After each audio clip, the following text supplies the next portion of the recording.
Mr. President, my delegation takes the floor to exercise its right of reply to refute Pakistan's juvenile propaganda to malign India through fabricated lies full of deceit and deception. We condemn the unwarranted comments made by Pakistan on the judgment of the Supreme Court of India.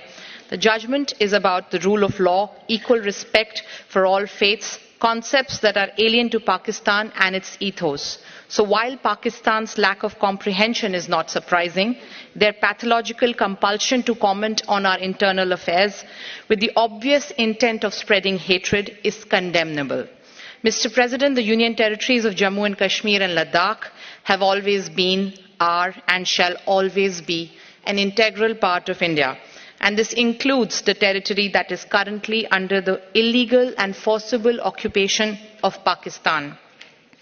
UNESCO's membership is well aware of its constitution, which states that, with a view to preserving the independence, integrity and fruitful diversity of the cultures and educational systems of the member states of the organization is prohibited from intervening in matters which are essentially within their domestic jurisdiction.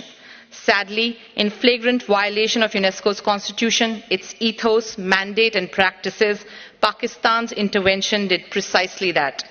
Pakistan's intervention is an interference in India's internal affairs. It is unacceptable and we reject it. Mr. President, for us the most important fundamental right is that of right to life. Globally, the single largest threat is this right is from terrorism.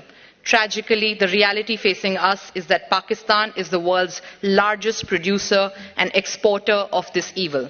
Pakistan's political approaches are rooted in terrorist violence and its global engagement is defined by mainstreaming of terrorism as an instrument of statecraft. Ask yourself the following questions. In which country were the perpetrators of 9/11 and 26/11 terror attacks discovered? Where were Osama bin Laden and Mullah Omar found? Which country is home to 130 UN designated terrorists and 25 terrorist entities listed by the UN as of today? Which is the country where organizations such as Hizbul Mujahideen, Jamaat-ul Dawa, Lashkar-e-Taiba and many other banned terrorist outfits openly conduct their activities, collect funds from the streets and run their offices with active support of the state machinery? Which country is the leader in aiding, abetting and financing of terrorist activities?